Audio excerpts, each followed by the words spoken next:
Et bonjour YouTube, comment ça va? J'espère que vous allez tous très bien, ravi de vous retrouver en ce mardi pour parler MotoGP. On était le week-end dernier sur le mythique tracé Marco Simoncelli. À nouveau une explication de texte en Italie, comme il y a 15 jours sur ce même tracé de Misano pour le Grand Prix de San Marin. On prend les mêmes et on recommence au même endroit, mais cette fois-ci pour le Grand Prix d'Émilie-Romagne, 14e rendez-vous de la saison de ce calendrier 2024 du championnat du monde MotoGP. Et dans cette vidéo, on va bien sûr revenir sur les 5 enseignements marquants de ce dernier week-end de compétition.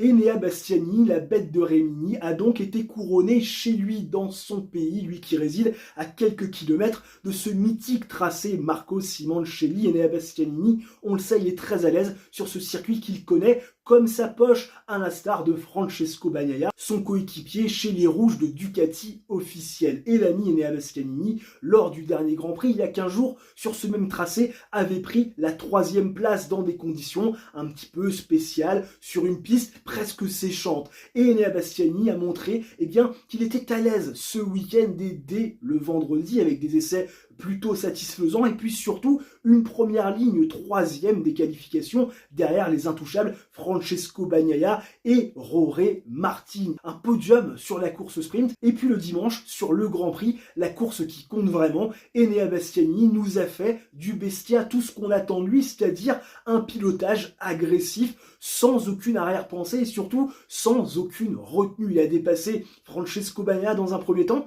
qui semblait un petit peu en délicatesse avec ses pneus, on en parlera un petit peu plus tard dans cette vidéo, et puis petit à petit il a repris le contact sur un Jorge Martin qui faisait la course en tête. Il s'est rapproché dangereusement, se montrant dans les rétros, essayant de faire commettre une erreur à Jorge Martin durant les 5 derniers tours, et puis dans le final lap il nous a tenté un dépassement kamikaze dont on parlera un petit peu plus tard dans cette vidéo, qui lui permet d'aller chercher une nouvelle victoire, la 7e de sa carrière en MotoGP, et surtout la 2e de sa saison. Et avec cette victoire et l'erreur de Bagnaia dont on parlera un petit peu plus tard dans cette vidéo, l'ami Enea Bastianini revient fort, très fort au championnat, et à coup sûr il faudra compter sur la bête de Rémini d'ici à la fin de la saison pour se mêler à la lutte pour le titre mondial que l'on croyait réservé à Francesco Bagnaia ou Jorge Martin, mais on le sait, il y a eu des erreurs et Enea Bastianini, tout comme Marc Marquez,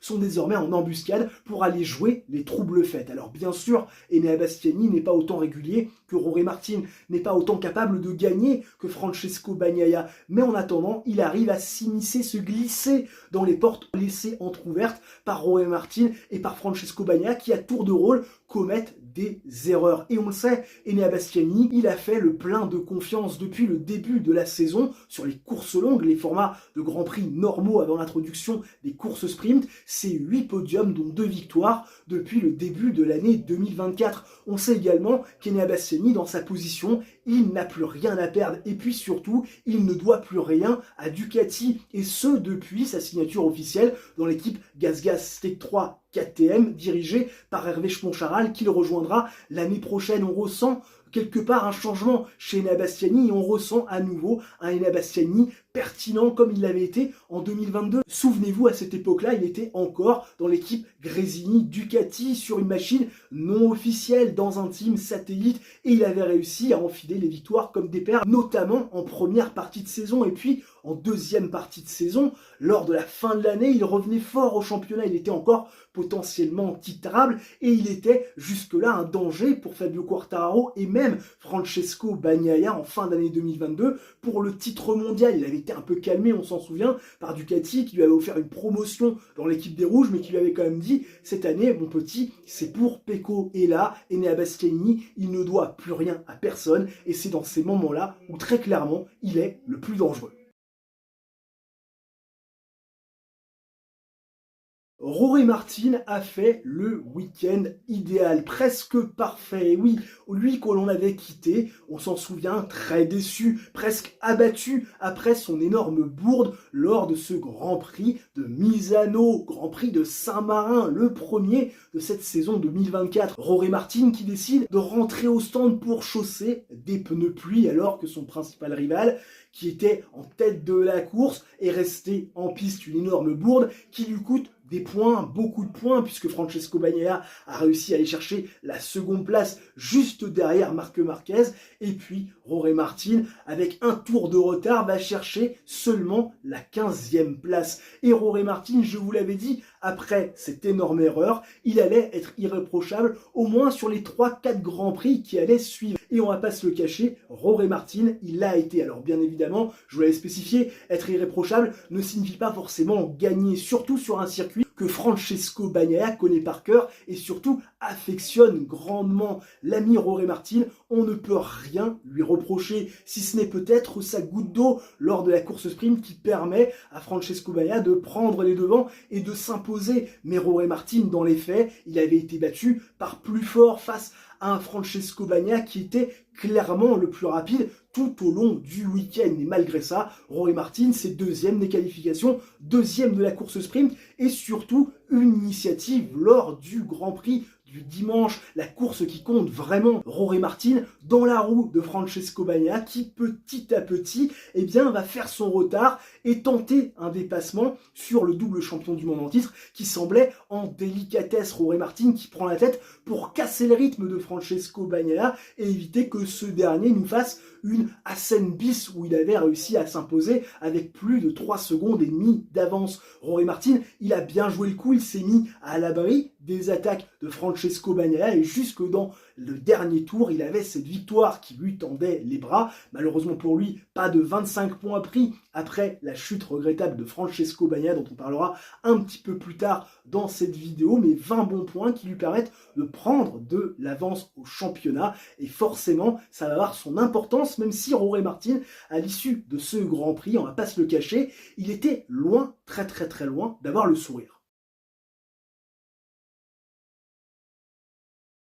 On a tous certainement encore en tête l'image de Rory Martin passant la ligne d'arrivée en faisant un bras d'honneur à destination, on le sait, d'Enea Bastianini, avec qui ça a été très chaud dans le dernier tour. Alors bien évidemment, tout le monde n'est pas en adéquation avec le geste du Martinator, il sera sans doute sanctionné par la direction de course avec une petite amende. Mais en tout cas, ce qui est sûr, c'est qu'on ne peut pas le blâmer pour ce geste à chaud, sachant que le garçon avait quand même, on le rappelle, mené le Grand Prix presque du début jusqu'à sa presque toute fin. Il s'en est fallu d'un dépassement extrêmement limite de Bastianini sur le Martinator, actuel leader du championnat. Un dépassement qui a beaucoup fait parler et qui a même créé un début de polémique. Et moi, je ne vais pas vous le cacher, dans cette histoire, il y a 2 questions que je me pose. La première, juge-t-on l'action ou plutôt la conséquence? Et dans un deuxième temps, question très importante, est-ce que la direction de course qui a décidé de ne pas pénaliser Enea Bastianini pour son action sur Rory Martin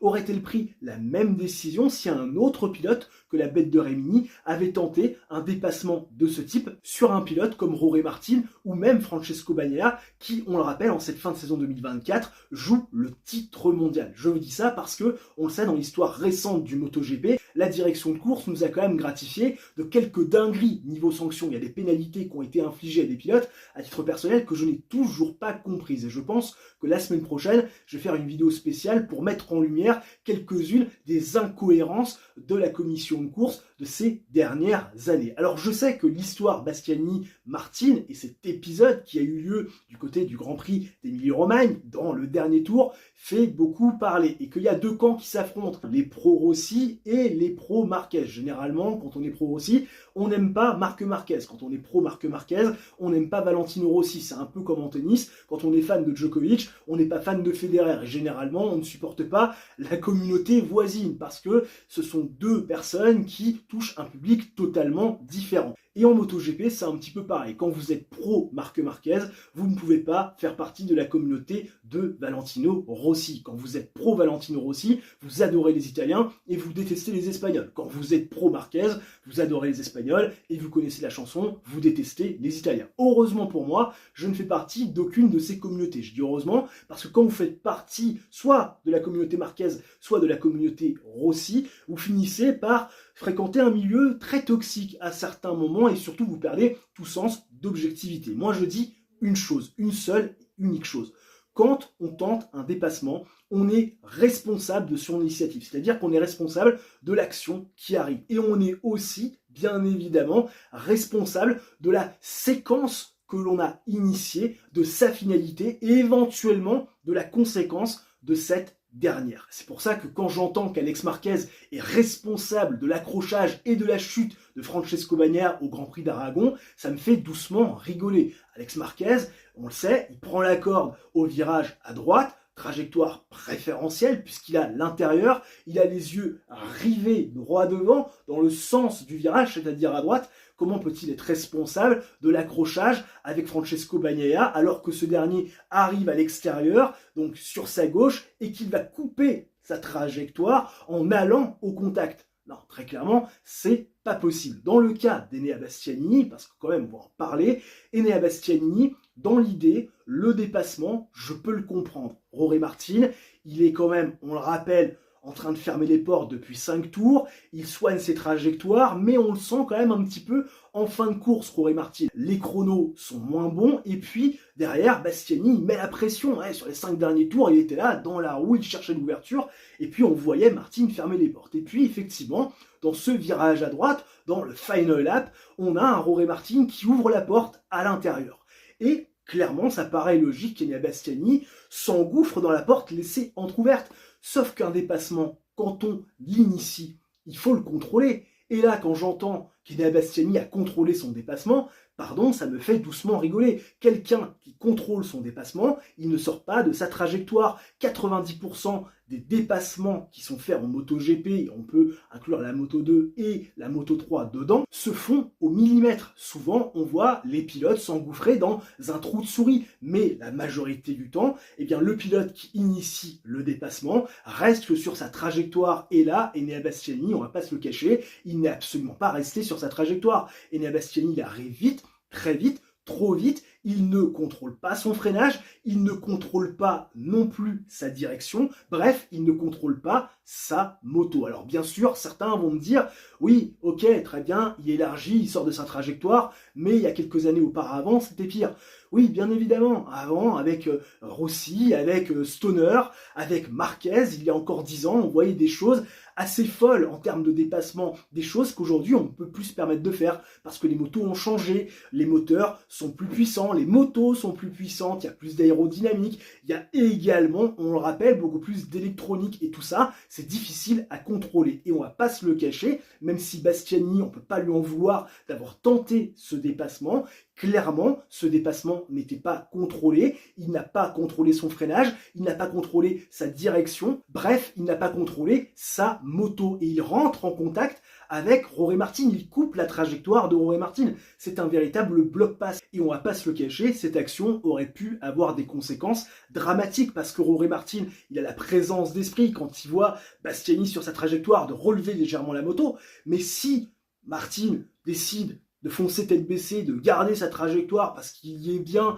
et parce que c'est la sienne, il est rentré dans le virage à l'extérieur, il termine son virage à l'extérieur, si les deux forces, on va au contact et on va au crash, et ils finissent dans le bac à gravier. Et forcément, ça peut avoir des conséquences sur le championnat, parce que, on rappelle, Bagnaia avait chuté, on en parlera un petit peu plus tard dans cette vidéo, il y avait des points à prendre, et s'il y a une chute de Jorge Martin, ça peut tronquer le championnat. Et moi, ce qui me pose problème dans la décision de la direction de course, c'est qu'on va juger la conséquence et pas l'action. Alors que l'action orchestrée par Enea Bastianini, qui au départ est louable, il y a de l'espace, on se jette à l'intérieur pour tenter de dépasser, ce dépassement n'est pas bien réalisé. On le rappelle, il commence à l'intérieur en début de virage, et à la sortie du virage, il se retrouve à l'extérieur, avec en plus un contact sur Jorge Martin, en lui coupant la trajectoire et en terminant presque en dehors de la piste. D'ailleurs, il contrôle tellement pas son action, Enea Bastianini, que sur le on-board, on le voit relever la machine avant l'entrée de virage. Il a compris à ce moment-là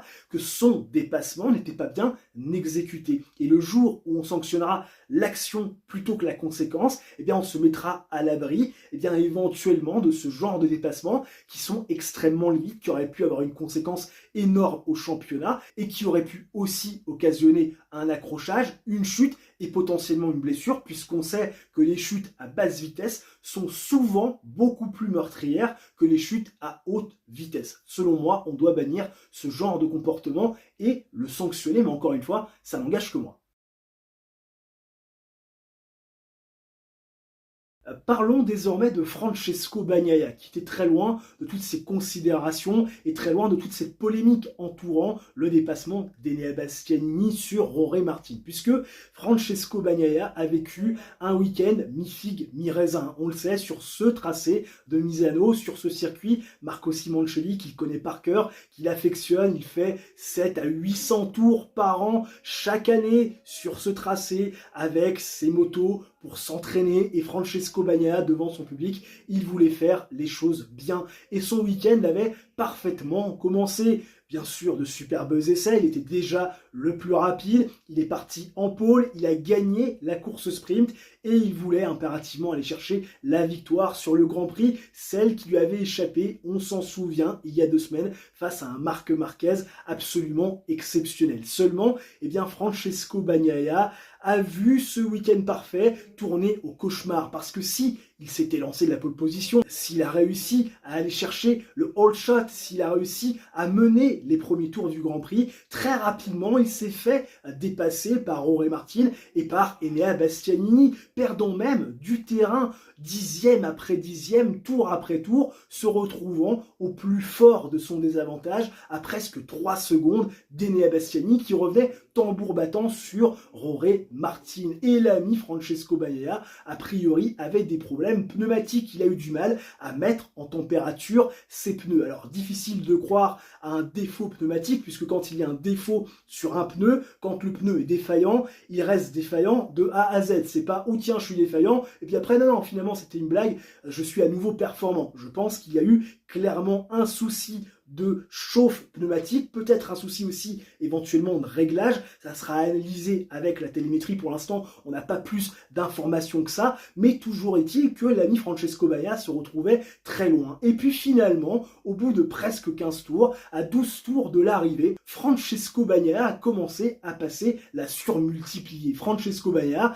a commencé à tourner dans des chronos extrêmement intéressants, et même des chronos beaucoup plus rapides que les 2 hommes de tête, puisque oui, Francesco Bagnaia, avant sa chute regrettable, sur les 5 derniers tours où il était sur le circuit, il a réussi à faire des chronos à moins d'1 minute 30 et 1 dixième, ce qui signifie que sur les 5 tours où il réalise clairement de grosses prouesses, dont 3 tours en dessous des 1,31, Francesco Bagnaia a repris en l'espace de 5 tours plus d'1 seconde, soit presque 2 dixièmes par tour à chaque fois, et ce rythme effréné, malheureusement Francesco Bagnaia, il n'a pas réussi à le tenir, il n'était pas maître de cette chrono, c'est clairement la vitesse qui était maître de lui, et Francesco Bagnaia, sur un virage rapide, il a perdu le contrôle de sa machine, il n'a pas tourné et il a fini dans le bac à gravier. Francesco Bagnaia, cette erreur, on va pas se le cacher, on peut la mettre sur le compte de l'ego. Francesco Bagnaia, à coup sûr, il voulait s'imposer, il voulait passer devant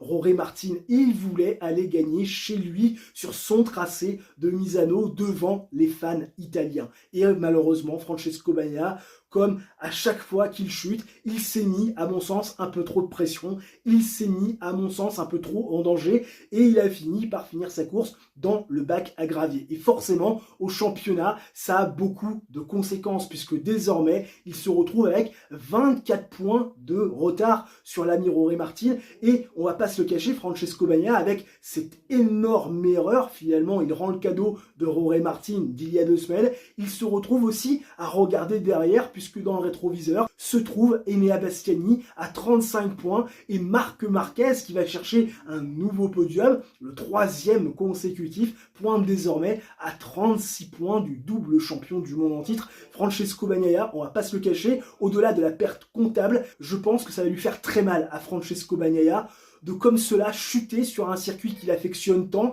sur un Grand Prix sur lequel il avait envie de performer. Il sera impératif pour Francesco Bagnaia, directement sur le début de la tournée Outre-mer, de remettre l'église au milieu du village, sur des circuits où Marquez peut être à l'aise, sur des circuits où Jorge Martin est toujours très performant et où on le sait, de temps à autre, il y a des conditions extrêmement changeantes. Et Francesco Bagnaia, désormais, sur cette dernière ligne droite, il s'est mis une énorme épine dans le pied, tout seul, à 24 points désormais, d'un Jorge Martin qui, on va pas se le cacher, semble avoir pris un matelas confortable pour voir venir sur les Grands Prix qui arrivent.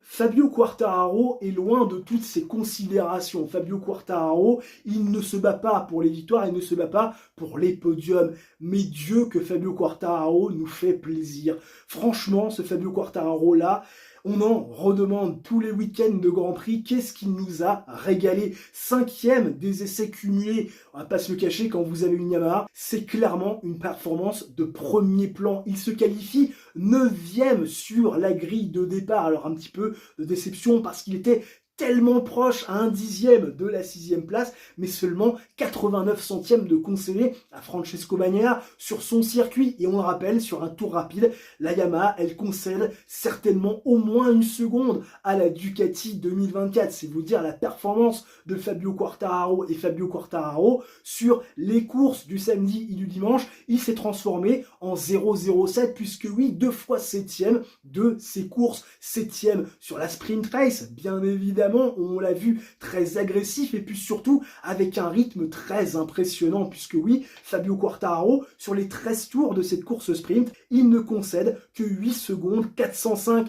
soit 64 centièmes par tour. On le rappelle, cette Yamaha, même si elle est en progrès, et encore, il va falloir valider ses progrès sur la tournée Outre-mer, et aussi il va falloir valider ses progrès par un Alex Rins, et notamment une montée en régime, et une montée dans la hiérarchie de ce dernier. Fabio Quartararo et sa Yamaha, normalement, ça concède 7 à 8 dixièmes par tour face au GP 2024. C'est vous dire qu'il est encore dans les clous. Et sur la course de dimanche, il fait encore mieux, Fabio Quartararo. Alors certes, il s'est battu très régulièrement pour la 5e place. Il était dans le top 5 dans le dernier virage de la course avant cette panne d'essence. Décidément, Yamaha, bande de clowns. Mais franchement, l'essentiel est ailleurs. Fabio Quartararo, il a eu un rythme exceptionnel et sur les 26 premiers tours, parce qu'on va pas parler du 27e et dernier où il tourne en plus d'une minute 40 dû à cette panne d'essence survenue dans le dernier virage. Fabio Quartararo, il ne concède que 12 secondes 720 sur les 26 tours de ce Grand Prix, soit seulement 48 centièmes de concédé par tour sur Jorge Martin. C'est juste impressionnant en pilotage ce que Fabio Quartararo est capable de faire, et forcément on languit en tant que Français et en tant que supporter de nos représentants tricolores des progrès encore de Yamaha d'ici à la fin de la saison. On attend de nouvelles évolutions, notamment sur la tournée Outre-mer, et c'est vrai que si les progrès vus à Misano se confirment sur la tournée Outre-mer, qu'on valide ces progrès, qu'on valide ce step, on pourrait avoir une belle surprise d'ici 2025 et notamment sur les 2 dernières années de cette réglementation qui, on rappelle, changera en 2027 avec des moteurs moins puissants, avec un aérodynamique beaucoup moins important et avec aussi un électronique qui sera beaucoup moins présent. Bref, un très bon week-end pour Fabio Quartararo, ça donne le sourire. Au championnat, il gagne également quelques places, même si l'essentiel est ailleurs. Et nous, on espère que Yamaha va continuer ses progrès et pourquoi pas retrouver un Fabio Quartararo dans le top 5 durant ses courses d'outre-mer, et pourquoi pas mieux s'il y a des circonstances favorables devant. Vous connaissez désormais les bails. Si la vidéo vous a plu, n'hésitez pas à réaliser votre coup du chapeau, le like, l'abonnement, l'activation de la cloche, ça aide la chaîne au référencement, ça ne mange pas de pain, c'est totalement gratuit, ça vous prend en tout et pour tout 5 secondes et moi ça m'aide beaucoup. Merci d'avance à ceux qui le feront et nous se retrouvons très prochainement pour une autre vidéo de sport. D'ici là, portez-vous bien, ciao bye bye et à la prochaine.